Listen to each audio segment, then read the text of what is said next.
Bom dia a todos! Hoje nós iremos apresentar um trabalho da disciplina de Finanças, Aspectos Sistêmicos e Práticos. Os seguintes integrantes são Giovana Moraes Freitas, Matheus Quintino Valadares Tanaka e Renata de Assis Paludeto.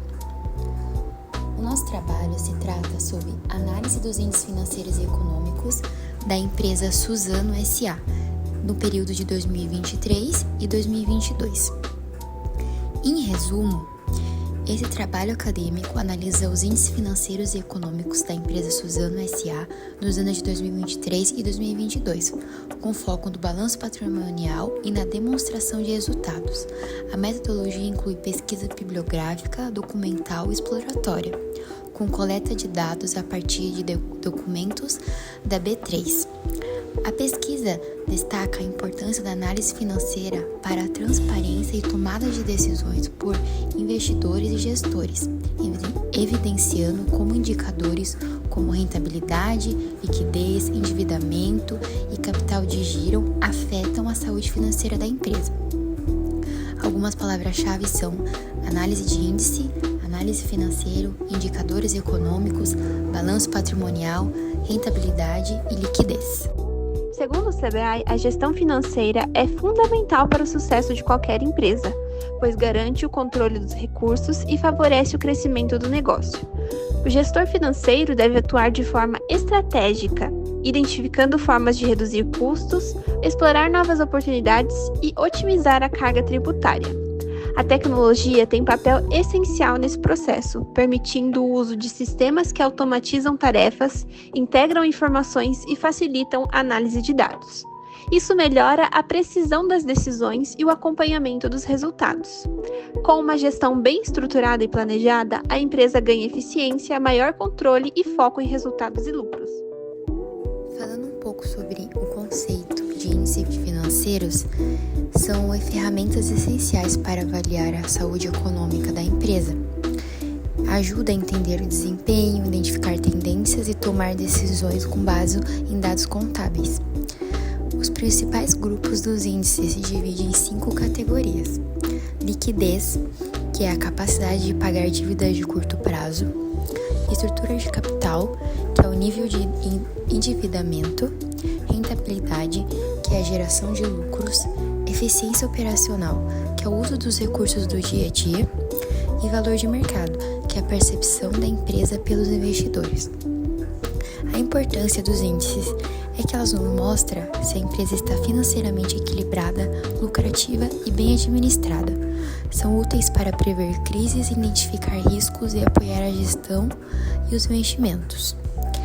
Exemplo de índice de endividamento é que mostra a dependência da empresa em relação a capital de terceiros.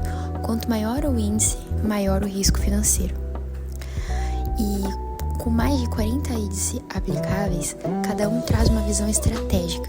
Juntos, eles oferecem uma análise completa para tomada de decisões e prevenção de falências.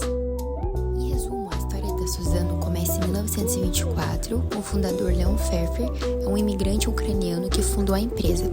E durante a Segunda Guerra Mundial, ele, com dificuldades de importar papel, ele construiu a primeira unidade industrial da empresa, no bairro do Ipiranga, em São Paulo. Na década de 1950, seu filho Max Pfeffer assumiu a liderança e iniciou pesquisas com o eucalipto, que era a matéria-prima abundante no Brasil na época. Em 1961, a Suzano se tornou pioneira ao produzir papel e celulose com 100% de fibra de eucalipto em escala industrial, revolucionando o setor.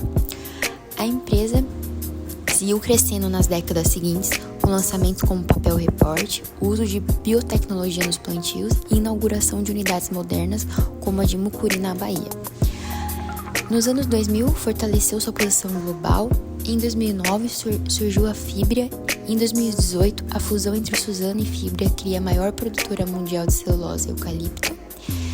E, além da liderança industrial, a Suzano também se destaca pela sustentabilidade, com projetos como o Parque das Neblinas e o recente Projeto Cerrado, que abriga a maior parte de planta de celulose em linha única do mundo.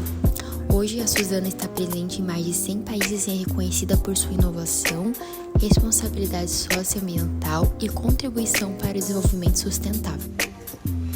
O balanço patrimonial, com relação ao ativo do balanço patrimonial, as principais contas que tiveram qualquer alteração são quais? Disponibilidades teve a queda de 12%, 12,20%, enquanto aplicações financeiras teve um aumento em 69,93%, valores a receber teve uma queda em 28,71%, enquanto ativo permanente teve um aumento de 11,56% e imobilizado 15,64%.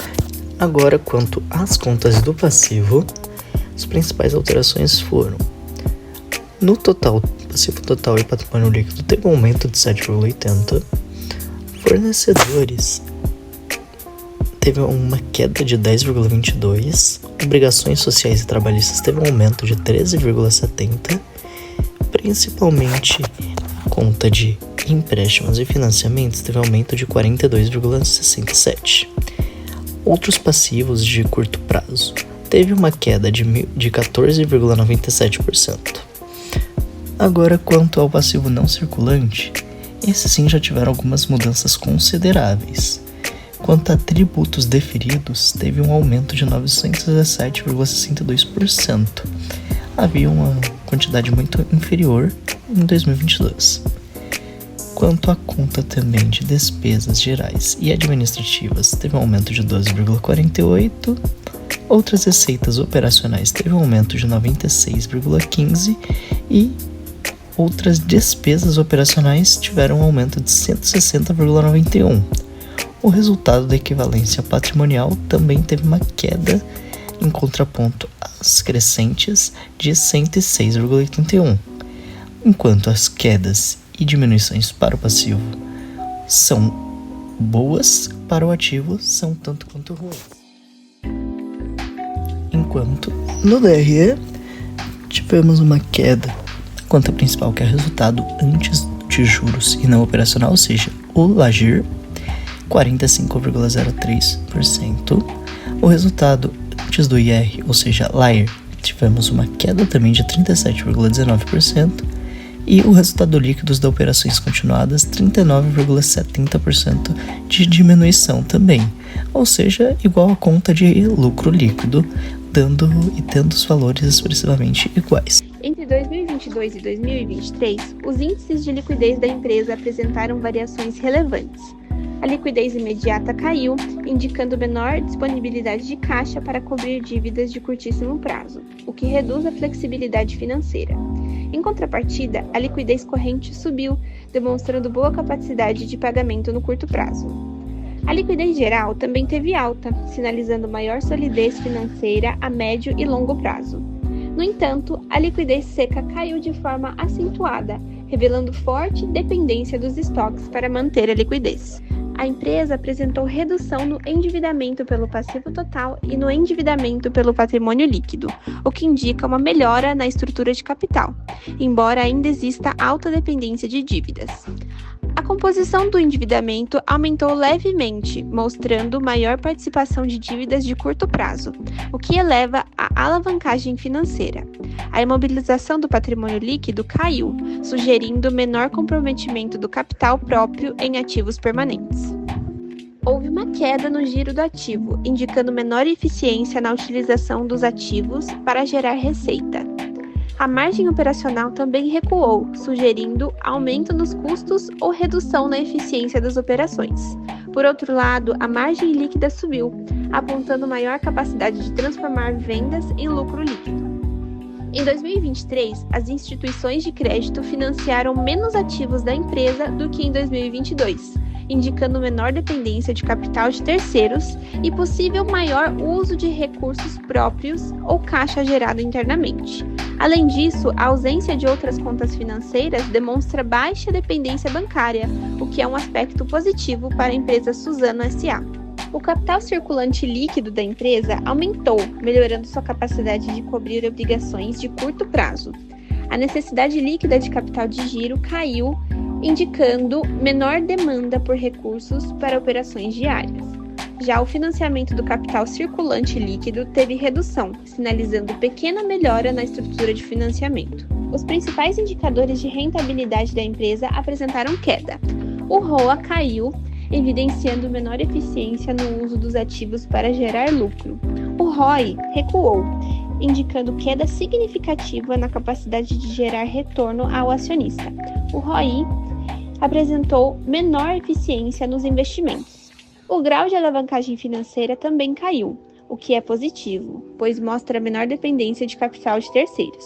O EBITDA teve forte redução, acompanhado pela queda na margem EBITDA, indicando perda de eficiência operacional e menor geração de caixa.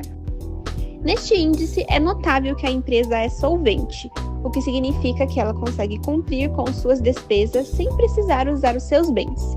Também é possível analisar que sua solvência se manteve ao longo do período. Com relação às considerações finais do trabalho, a partir da análise vertical, horizontal do balanço patrimonial e da RE, sem contar os índices financeiros construídos ao longo do trabalho, podemos concluir que entre 2022 e 2023 teve um cenário de queda de rentabilidade e da sua eficiência operacional, demonstrado pela receita, lucro líquido e sua diminuição significativa, as capacidades de geração de caixa, indicadores importantes como ROI, margem líquida e EBITDA tiveram retração e um menor retorno sobre investimentos e capital próprio.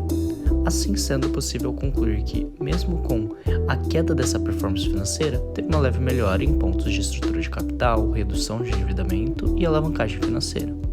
Porém, esse capital de giro permaneceu relativamente estável e o ciclo operacional teve se alongado, podendo, ter uma leve pressão sobre o fluxo de caixa e essa sua geração.